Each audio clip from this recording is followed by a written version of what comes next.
North Korea's nuclear weapons will never be surrendered. This is according to its Vice Foreign Minister Kim Son-gyong at this year's UN General Assembly in New York back on Monday. With more press perspective today.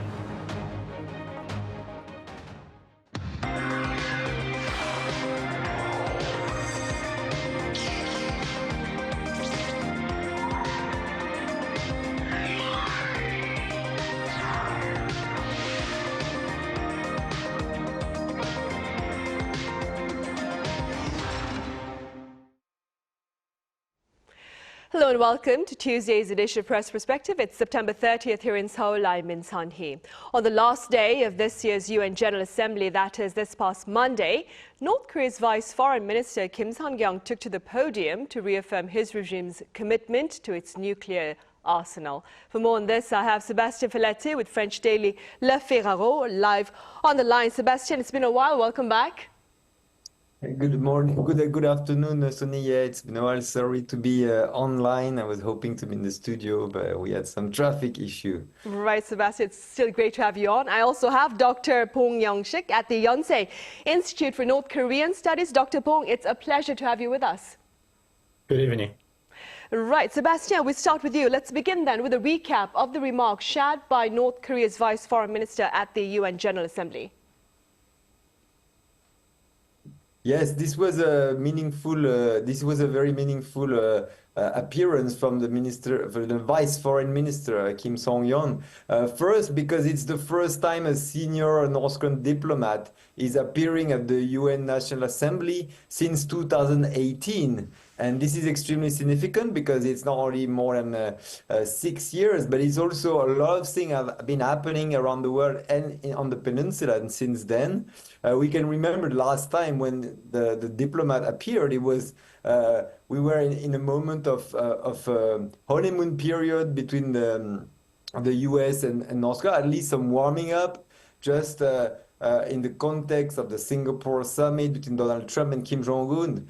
And after that, we had the Hanoi summit, and North Korea didn't send anyone to New York. Then we had the COVID, which of course was an interruption. So the presence this year at the UN National Assembly is significant. It tells that North Korea is coming back to the global arena. It's coming back to the diplomatic front, and the foreign minister was extremely clear.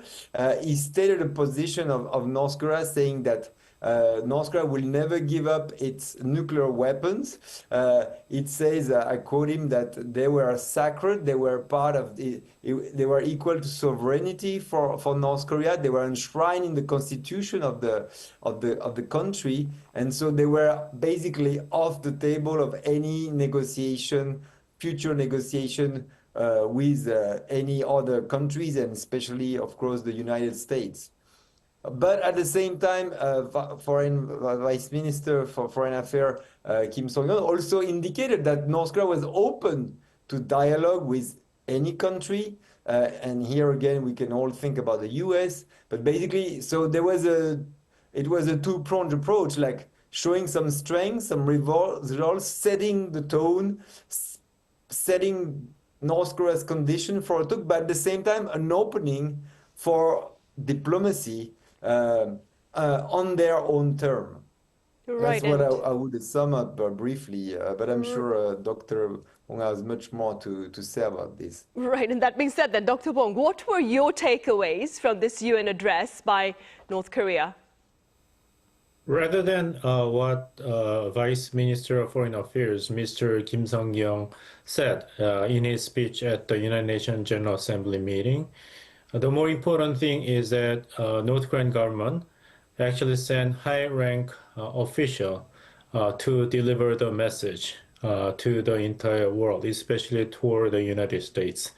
The message remains the same, that North Korea will never abandon its nuclear weapons, because doing so would be abandoning its sovereignty, abandoning its right to exist, and it'll be a violation of its constitution. So North Korea armed with nuclear weapons is not just a matter of its national security, but it's a sovereignty issue, and North Korea will not be the same North Korea because it is ensuring in its constitution as a nuclear power state.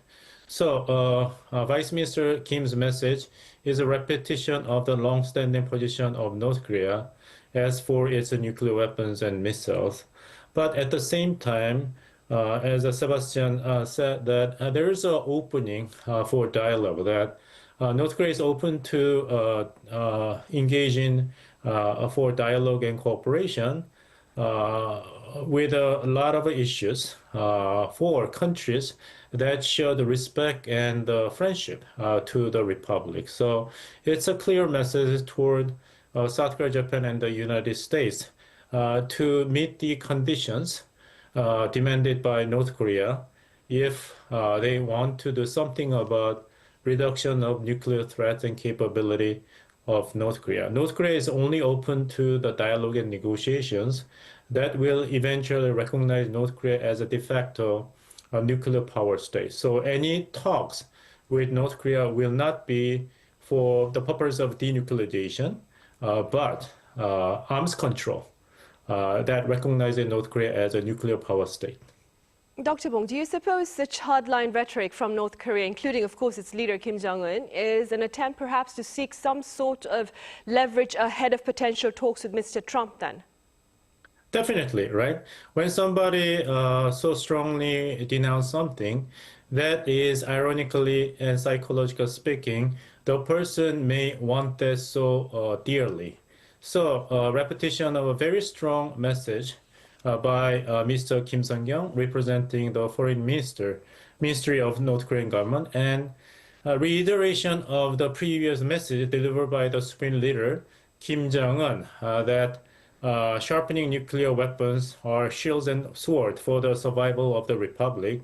But at the same time, Mr. Kim Jong-un, the Supreme Leader of North Korea, made it clear that he is open to meeting with the President of the United States if the United States abandons the pipe dream of denuclearization of North Korea and recognize the hard reality, which is North Korea has multiple nuclear warheads and missiles.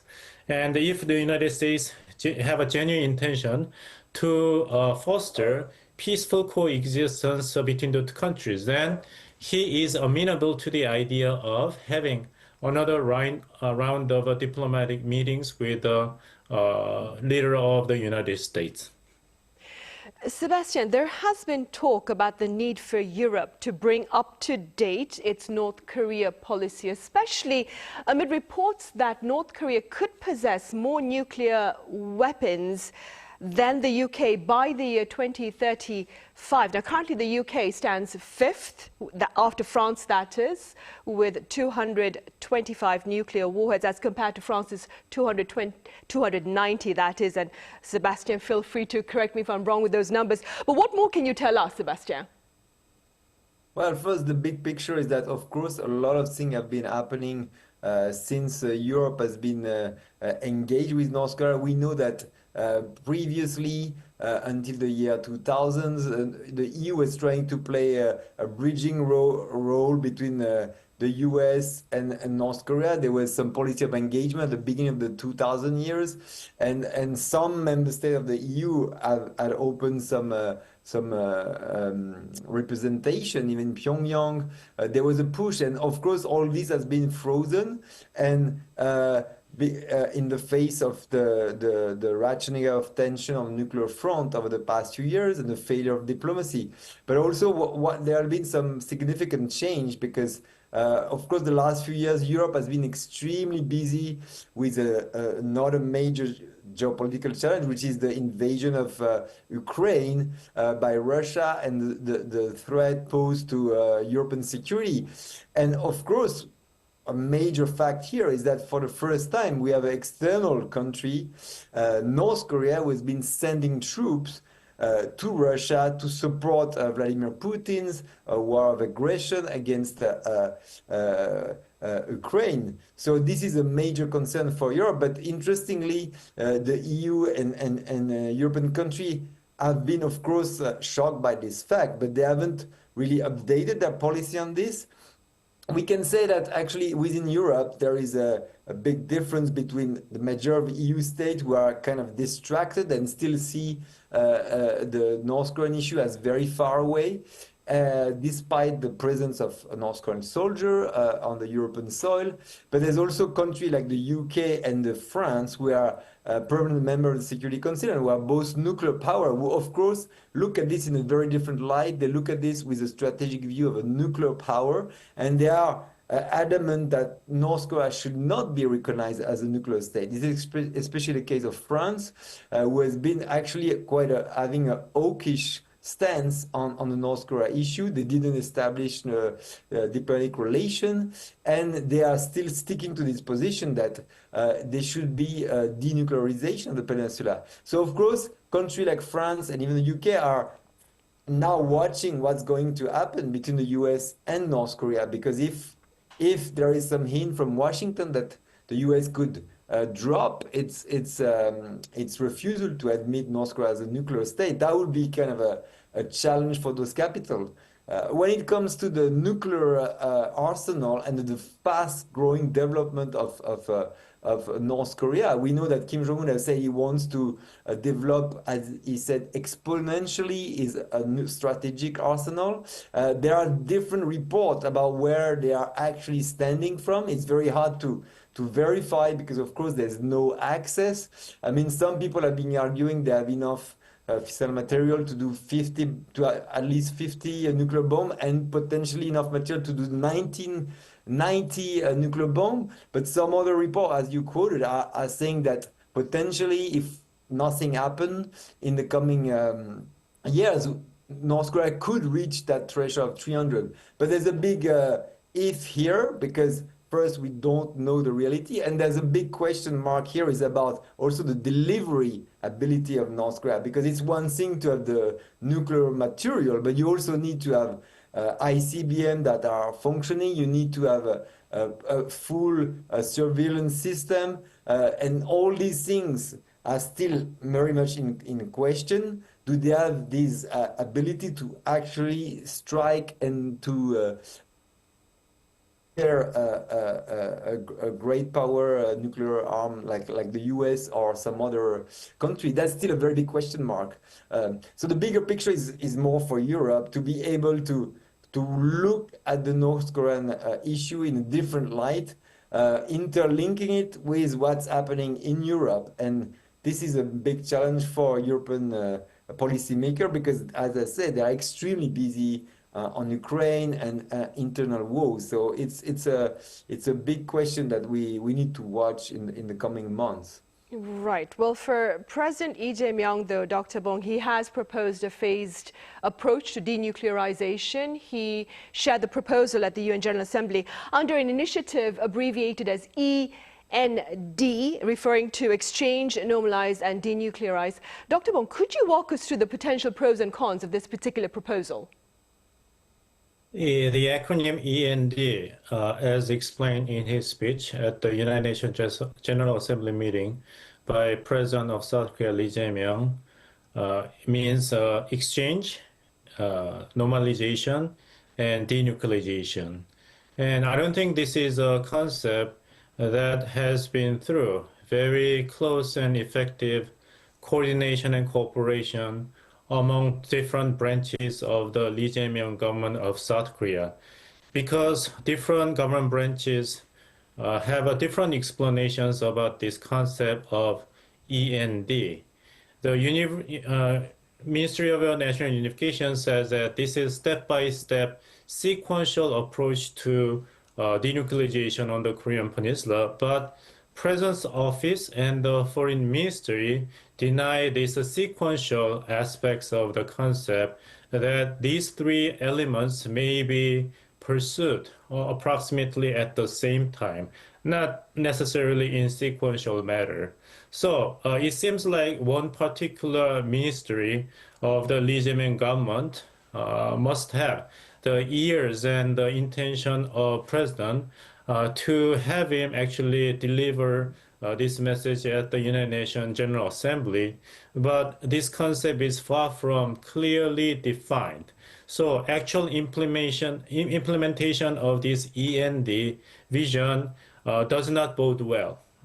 First, exchange is the first step for this process, but exchange between the two Koreas is premised upon sanction relief on North Korea. And everyone knows that sanction reliefs cannot be done by South Korea alone. It was partially tried during the previous Moon Jae-in government, but it failed because any attempts did not overcome the hurdles imposed by the existing economic sanctions on North Korea. So the key is held by the United States, not by South Korea. And North Korea knows this very well. So North Korea has no business in responding to the proposal of exchange by Lee Jae-myung government of South Korea, knowing that South Korea has nothing to offer North Korea. North Korea would be better off to just wait out until the Trump administration of the United States will begin engaging with North Korea. Then exchange between the two Koreas will possibly happen anyway. And second ambiguity is normalization, the second element of the END. The concept of normalization is premised upon the admission of the reality that something is in the state of being abnormal. Then what is abnormal? You have to question. The abnormal state on the Korean Peninsula is a national division between the two Koreas since the end of the Second World War. Then, does this concept mean that South Korea is going to revise its constitution and agree with the North Korean government's declaration of a new policy that the two Koreas are now two separate sovereign states, not two divided Koreas pursuing eventual peaceful unification? That may be feasible. Then what kind of reward can South Korea expect to gain by making this huge concession? We are talking about revising the constitution of South Korea and making national division a permanent state on the Korean Peninsula. And the Lee Jae-myung government is very silent on these important issues. Dr. Bong, I wonder, simply speaking then, how feasible do you suppose would this step-by-step strategy be? Again, the exchange may be happening, but after there will be important agreements forged not between the two Korean governments, but between North Korea and the United States. Because South Korea can only offer very small amount of economic benefits to North Korea. And North Korea knows this very well. The important benefits will be coming from any decision made by the Trump administration of the United States. We have to remember that Kim Jong-un's major demand at the 2019 Hanoi summit meeting with US President Donald Trump at the time was a sanction relief, cancellation of 5 most recent United Nations Security Council resolutions against North Korea. South Korea does not have any authority about any changes regarding these United Nations Security Council resolutions. So exchange may be happening, but it is premised upon nothing between the two Koreas or nothing related to what South Korean government can or cannot do. But the consequences of the future negotiation between North Korea and the United States. Sebastien, speaking as a correspondent based here in this part of the world, what have you been hearing on the ground with regard to President Lee Jae-myung's approach to tensions on the Korean Peninsula over North Korea's nuclear weapons ambitions? Well, it looks like on the surface, it sounds like a repetition of an old playbook that we've seen in the previous Min Sunhee administration. President Moon Jae-in, it seems like President Lee is trying to do the same approach, which is to engage North Korea. But actually, when you look at it, it's a much more pragmatic approach. I mean, President Moon Jae-in was personally deeply engaged into improving the relationship with the North, also because of his family background, because his family was coming from the North. President Lee Jae-myung is far more a pragmatist, and meanwhile we know that North Korea has turned its back on the South. They have said they are cutting all relationship, they are not interested anymore in improving ties. So there's a totally different setup. So it sounds like President Lee Jae-myung is more trying to accommodate, to avoid escalation during the coming years of his mandate. And the problem, as Dr. Bong says, is what kind of leverage does he have? Because you can argue that President Moon Jae-in, at least in the past, could play the role of a matchmaker, if I may say, because at that time the U.S., the Trump administration, North Korea didn't have a channel of communication solid, and President Moon Jae-in was capable of helping that. Today, as mentioned, I mean, North Korea and the U.S. don't need South Korea to talk to each other effectively, and yeah, the benefit that North Korea can get from South Korea are dwindling. So there's a big question mark as how South Korea is going to manage to have a seat in the room if this negotiation takes place. It was already a big challenge 7 years ago, and in the end, South Korea couldn't really sit in the room when it was in Hanoi or in Singapore. But here, the road looks even more steep if anything happened between Trump and Kim again. So I think this is President Lee Jae-myung is also hoping that he can mitigate the pressure from Donald Trump by showing him that he can help on his North Korean diplomacy. But again, he has very little leverage in his sleeve, so it's going to be an extremely challenging process ahead. Right. Dr. Bong, we are counting down roughly about a month to the two-day APEC leaders meeting here in South Korea starting October 31st. Now, aside from the main multilateral meeting, talk about a few sideline summits are making quite a bit of headlines.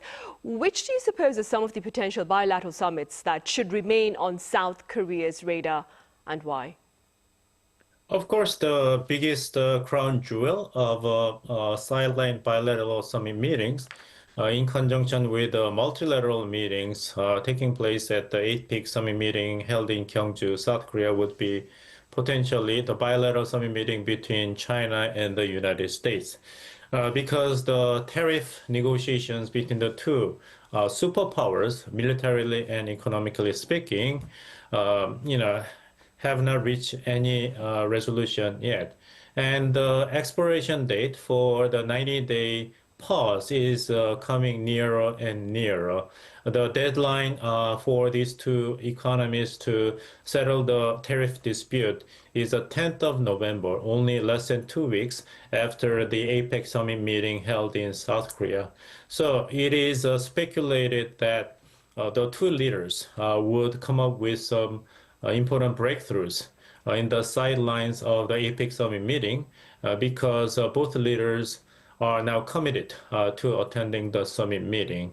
The downside of this speculation for South Korea is that it is good for South Korea as a hosting nation of the APEC summit meeting to see the participation of China and the United States, which enhance the importance of the APEC summit meeting hosted by South Korea. But the downside is that any important issues that are related with the core national interest of South Korea may not be in the same context. So the success and failure of the potential summit meeting between Trump and Xi would be very important for South Korea. But if South Korea wants to take full advantage of this opportunity to push ahead with its own agendas related with tariff negotiation with the United States or its leverage upon inter-Korean relations, I don't think the United States will be so sanguine